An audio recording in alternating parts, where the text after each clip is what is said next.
The video you're about to watch may be disturbing for some viewers, and viewer discretion is advised if you don't particularly like talking through retirement figures and numbers and getting granular. So I apologize ahead of time if that's the case. But what I would also say is the risk that we're about to talk about is going to affect everybody. And it's important to know. It's no secret that for many retirees, you want to make sure that you're getting the most out of your life savings that you've put away to this point. But you're also making sure you're not running the risk of running out of money. And finding that right balance is important. But what makes it difficult is the uncertainty that comes with retirement, specifically when it comes to investing. You're not sure what the market's going to return. We have no idea what bond rates are going to look like long term. We also don't know what cash is going to look like, real estate, gold returns, or anything that we'd be investing in. So when it comes to actually coming up with a strategy, the best thing that we can look to do is use history as a guide and go from there. But what we're going to go through are 3 different examples from 3 different decades to actually see how 2 retirees paired up against each other would fare. And you can see for yourself how these numbers shake out. And the big takeaway I want you to walk away with is the fact that you cannot control how markets will return. However, what we can control is how we stay invested and the decisions that we make along the way. If you've not yet met, my name is Danny Cieniewicz. I'm a CFE professional from Hyperion Financial. We've helped dozens of people manage sequence of return risk in retirement when they go from a paycheck from their work to a paycheck from their assets. We also focus quite a bit on tax planning. And if you haven't yet checked out the quiz in the description below, I don't know what you're waiting for. Check it out. We'll send you a free little video that you can have a better idea of how your tax plan shakes out in retirement. Lastly, if you find this to be helpful, be sure to give it a thumbs up and also subscribe to the channel. We cover quite a bit on retirement planning that you should find useful. So let's actually see what real numbers would look like if we put this to the test.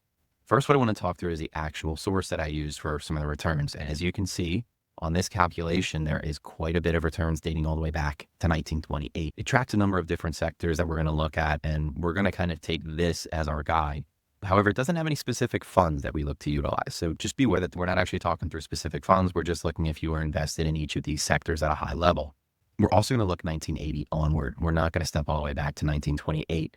And what's important to understand for this illustration is we're using history as a guide. Past performance does not indicate future results. So anything can happen in the future, but what is important is that we're going to look at how each of these retirees would have fared at 3 different retirement periods. And then lastly, we're going to take a look at the 4% rule. Now, this is in no way an endorsement of the 4% rule. As a matter of fact, we've done videos that have talked through the different ways in which you can look to draw income in retirement, some which I think are more preferable to the 4% rule. However, just for simplicity's sake, I think for better understanding for the viewer, and also for the fact that we can actually standardize this, I think it's best to use the 4% rule. And for those of you who are familiar with it, what we're going to do is take 4% of the initial portfolio value, which will be $1 million in each example. To keep math simple, we're going to take that 4% and adjust it for inflation each and every single year in a 25-year retirement. And lastly, with all else being equal, the differentiating factor is going to be how these funds are actually invested. So we're going to look at a concentration example in each of the 3 areas of 100% invested in the S&P 500. So a retiree who's able to last 25 years in the S&P. The second one will be a breakdown of the following: 40% in the S&P 500, 20% in small cap stocks, 20% in bonds, 10% in real estate, and 10% in gold. Once again, that is not to say that that is how you should be invested. Obviously, you should be invested according, and you should benchmark to your own goals. But what I am saying is that we're going to look at 2 different case studies of diversification versus concentration, and we're going to see the results.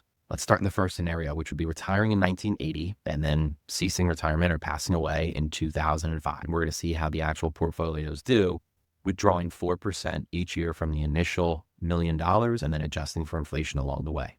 In the first example that we're going to see, in the concentrated example where you're just invested in the S&P 500, this performance is going to speak for itself.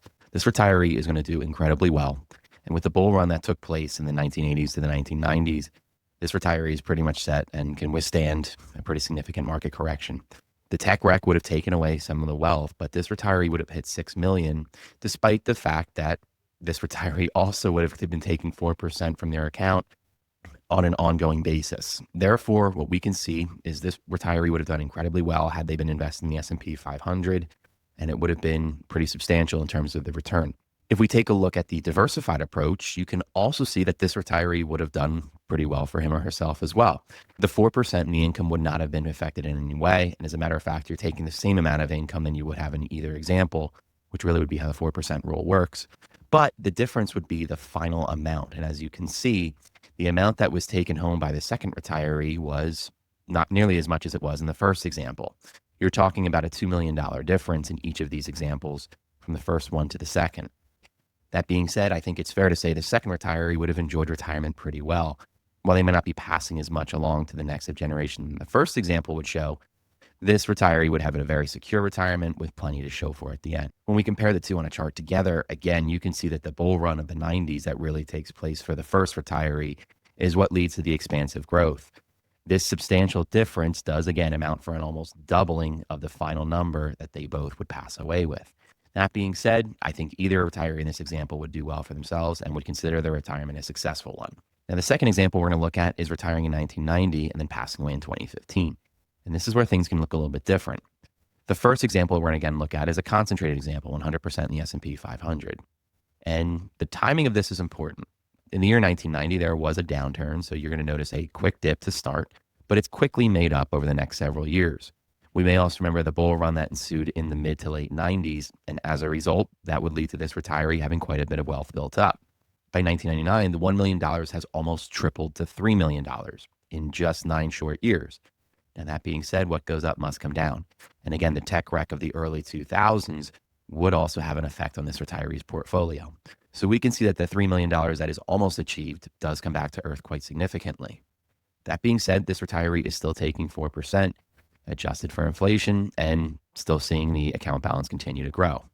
But we also notice in 2008, there's quite a bit of a correction that takes place. The global financial crisis that ensued would have wreaked havoc on numerous portfolios. By 2008, this retiree is almost at his or her original $1 million balance.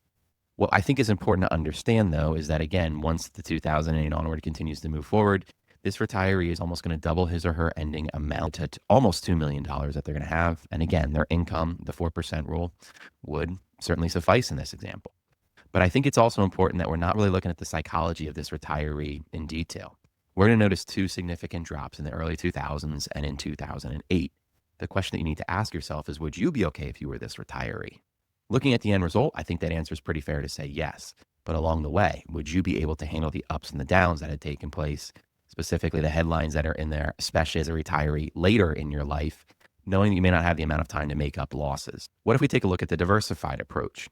What I think is going to be important to find here is that we're almost going to end up in an identical situation, which is somewhat ironic, being that we're going to take a less risk in this example, but we're going to find ourselves in an almost identical situation. Again, the income is going to stay the same since we're using the 4% rule, but the difference would be the final balance that we have. It is just slightly more in the concentrated example than it would be in the diversified example, about $100,000 difference. However, you can also see in the tech wreck of the 2000s and in the great global financial crisis, there's not nearly quite the correction that's felt. It's still felt by the retiree, don't get me wrong. You'd still be looking at your statement with some angst, but there's less risk that's being taken, and more importantly, less of a swing that's being taken. The losses aren't felt nearly as much as they would in the first example. If we take a look at the chart here, you're going to notice that the wild swings that you can see in the first example. The highs are high and the lows are low. However, in the diversified approach, you're going to notice that it is a smoother ride, a bumpy one nonetheless, but still smoother than it would be in the first example. And this is where the concentration risk can really come into play. In the good times, you can notice pretty significant returns, but in the downturns, you can also see yourself take substantial hits, which I think leads us to scenario number 3, which can be a nightmare scenario in certain circumstances. Now, in scenario 3, we're going to retire in the year 2000, and we're going to take it out to 2024, being that we don't yet have the 2025 data just yet, but 2025 is currently shaping up to be a promising year. But this is where the story can get a little bit sobering. Let's first take a look at the concentrated example. If this person were to retire in the year 2000, they would notice a pretty significant downturn at the get-go. The 2000 to 2002 tech wreck would also wreak havoc on this portfolio. And while there was any chance of recovery in the mid-2000s, the 2008 global financial crisis would provide the kill shot. At that point in time, it is nearly impossible to utilize a 4% rule strategy because at this point, you're out of money. So in this circumstance, while the income may take place for the first several years, you're eventually out of money if you would continue on the 4% rule at this point in time. But let's take a look at the diversified example and see how we did there. While it certainly doesn't compare to the first 2 examples if you retired in 1980 or 1990, all things considered, you're still in good shape. You're able to take income over the course of this entire 24-year period at a 4% rate, and you still have something left to show for it.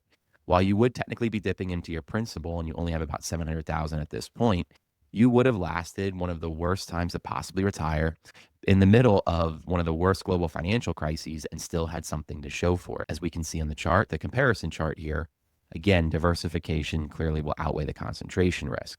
The concentration risk pretty quickly runs out of money. And again, with a terrible start and a global financial crisis in the middle, you're out of money before the end of the retirement. In the example, the diversified approach, you're able to at least keep some of these dollars along the way, keep your income steady. And again, while you may also be sweating some things out, you can notice that there's at least light at the end of the tunnel. So what's the takeaway from this? Well, as we can see in nearly every example, the highs are quite high in the concentrated example and the lows are quite low, which I think brings us to the point of questioning for you, what do you want as a retiree? When you're accumulating money, it's one thing to strive to get the highest return. If you're not actively taking from an account, then you don't have to worry about sequence of return risk. You can withstand some of the ups and the downs. But when you're regularly drawing on an account, which if you're in retirement, you probably could and should be doing, if that is the case, it's a far different story. Therefore, you want to make sure that you have a portfolio which is designed for both. You're designed to handle the growth to keep pace with inflation, but you're also designed to take income and handle some of the market risk that would ensue. This is why the dynamics shift when you reach retirement and you go from contributing to an account to distributing from an account. And this is where diversification in retirement becomes that much more important. It can help with a far smoother ride from the start of retirement to the end of retirement. Being that you cannot control what markets are going to return, that part does show the difference between retiring in the year 1980 versus retiring in the year 2000. You're talking a difference of almost $1.5 million in both of those scenarios. However, what you can control is how you invest during these times. Yes, you may be the victim of unfortunate timing, but you can also enjoy a stable retirement if you make sure you have a plan that is diversified. I think it's also important to note that stocks, while they have their purpose, may not be the only thing that you can utilize in retirement. It's important to have diversifiers in your plan, which are going to be able to be utilized when stocks are down. And if you're investing over a 25-year time period, it's far more likely that you're going to be experiencing when stocks are down, not if stocks are down. We don't know when the next crisis will take place or what will cause it. We don't know how bad it'll be. We don't know how long it'll last.